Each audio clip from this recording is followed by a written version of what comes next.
Včera ste mohli vidieť volant z E90, ten klasický športový, a teraz tu máme vlastne nástupný model. Toto je z F30, ako vidíte je to M-kový volant, ktorý sa dával určité roky, čo je zaujímavé, tak sa dával aj do trojkovej, aj do päťkovej rady, aj do štvorkovej, jednotkovej, hocikých ďalších.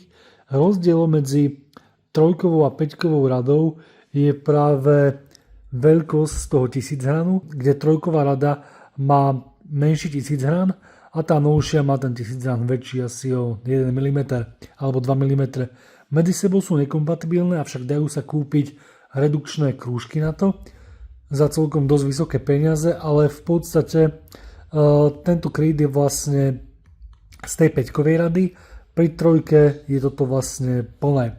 Ale takto to vyzerá lepšie, vzdušnejšie, aj vo vnútri je diera, teda vyzerá to niečo zaujímavejšie.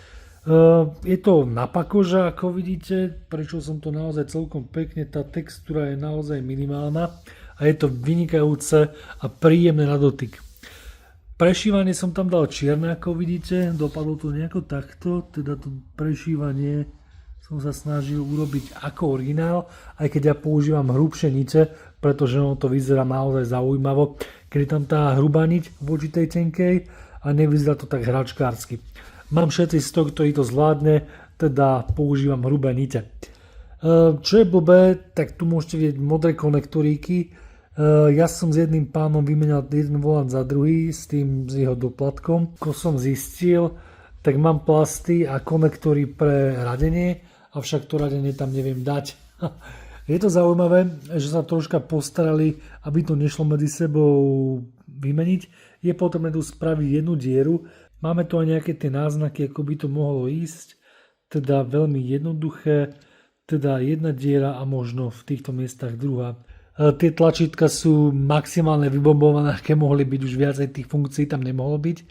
Pravdepodobne ešte boli nejaké tie na bokoch, ale to boli pre tie najvyššie modely.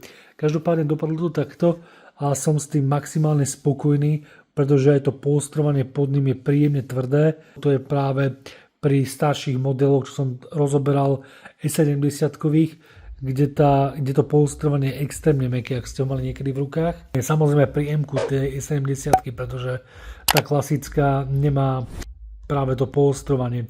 Teda do komentárov môžete napísať, čo vy na takýto volant a uvidíme, čo z toho dopadne. Zatiaľ sa majte.